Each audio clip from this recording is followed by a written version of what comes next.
The number one way to avoid witchcraft when you are engaging in casual sex is to understand that witchcraft is as the sin of rebellion, or rebellion is as the sin of witchcraft, right? So from a modern clinical psychology perspective, let's remove it from the whole supernatural spooky thing and just look at it as these are ways of fostering environments for manipulation. So look at it as psychological reactance and also look at it as oppositional defiance, right?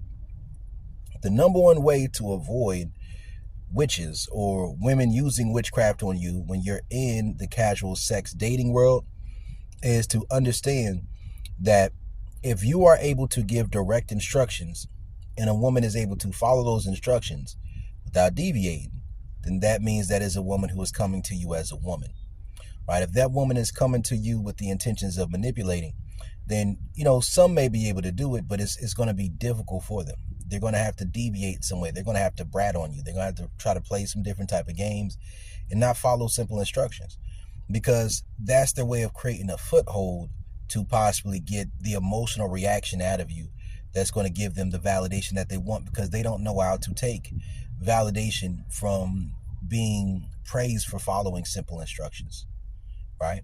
So keeping things simple, knowing what you want.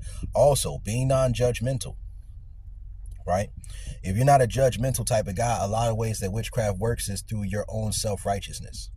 So it's about finding balance between knowing what you want while at the same time having enough grace in your mindset to not be judgmental towards a woman you're choosing to put your penis into, right? Just real shit. So, and other than, there's some other ways too, but that's just some quick game I want to give you if you're a dominant man. Because if you're a dominant man and you're dealing with a woman and that woman is, self-styled, she sees herself as a dominant woman, then oftentimes what's going to happen is that somebody's going to have to submit. Somebody's going to have to give leeway.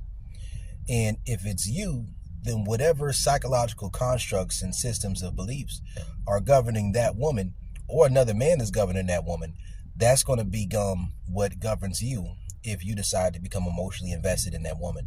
So these are some tips about avoiding witchcraft and casual sex. This is Coach Brody. I'm out. And no. You know what? And I ain't even going to stop there. I'm going to say this too.